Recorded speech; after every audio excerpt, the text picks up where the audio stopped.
Hello everyone, my name is Roya and I DNF'd more books than I actually read in the last couple weeks. So this is my wrap up of the second half of July and I only have 5 books, which is obviously not that bad truly, but it's the fact that I actually did read several other books and then DNF'd them at about the halfway point.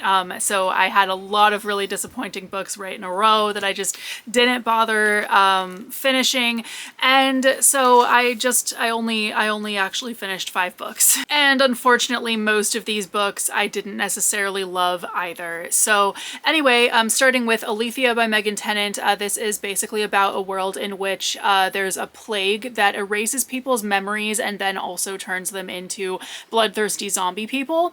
And our main character is someone who got the cure for this before she even started actually showing any symptoms, but she like tested positive for it or something.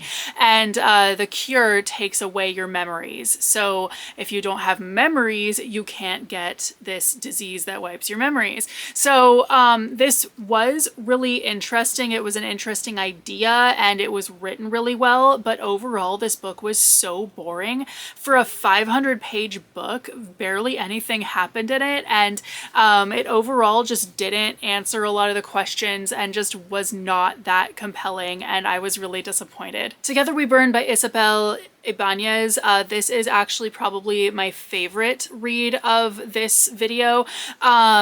This is about a girl whose family has a dragon fighting ring. Someone basically discredited them by basically freeing all their dragons that then went and ran amok and basically made them look really bad. So, and her father got injured in all of this, so she has to just figure it all out herself, how to keep her family home and business alive. So I really enjoyed the survivalistic aspect. I really enjoyed just the fact that you know, she's underestimated because she's a woman, and who hasn't felt that this day and age. And like, this was just really good. The world building was pretty good, all of that. And one thing I thought that was really funny, but not necessarily a bad thing, but just really strange, was that the summary of this really seems to hype up the romance subplot when actually the romance subplot is a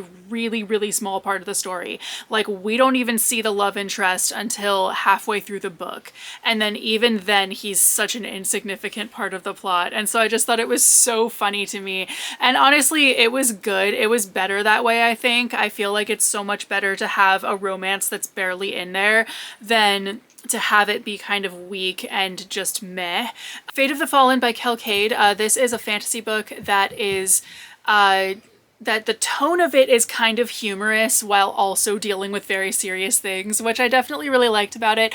But I did feel like the characters didn't have as much depth as they could have, and therefore the plot was kind of like, I didn't really end up caring as much as I feel like I should have about what was going on. But I really enjoyed the world of this, and the whole vibe I thought was great. Spells for Forgetting. This was a really disappointing book, and I don't even really know why I actually even finished reading this, but this was basically about a girl or a woman, she's like 32 or something in our story. She lives in this like really small town on an island, which I like, you know, small town island vibe type of things, because, you know, I think it would be really fun to like live on an island, but you just know that the reality of that is very small town and just not actually that interesting if you actually live there, that type of thing. So I really liked that about this book, and that was kind of why I read this. Basically, this woman has grown up her whole life on this island. She basically just like runs the store that her mother ran before she died. And basically, when she was a teenager, her boyfriend supposedly killed their mutual friend, and but then ended up not being charged with it due to just lack of evidence, blah, blah, blah.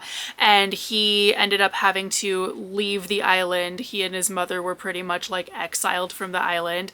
And so at the start of our story, he has returned to the island after 14 years of having absolutely no contact with anybody there. He returns to scatter his mother's ashes, basically. So, and so it all comes out about what really happened to their friend who died, whose death he was blamed for. And I feel like this could have been so much more interesting, because I think that obviously having a mystery component is really hard to make interesting. It is really hard to like have it all thought out so that it's surprising when it's revealed what really happened, blah, blah, blah. But this felt so lackluster, and we also have absolutely no suspects the entire time. So there's never a like, oh, maybe this person did it. Maybe this person did it. Instead, you already know that nobody did it. So it's not, it just didn't work. And I was really disappointed. And finally, Internment. This is about an Indian American girl who ends up going to an internment camp. This was basically written in response to the whole Muslim ban, which was like the first thing that Trumpet did during his first term. Like the day he was inaugurated, if anybody remembers this, the first thing he did was ban Muslims, and everyone was like, what the hell? So basically, this book was written kind of in response to that, where Muslims are all being rounded up and sent to internment camps.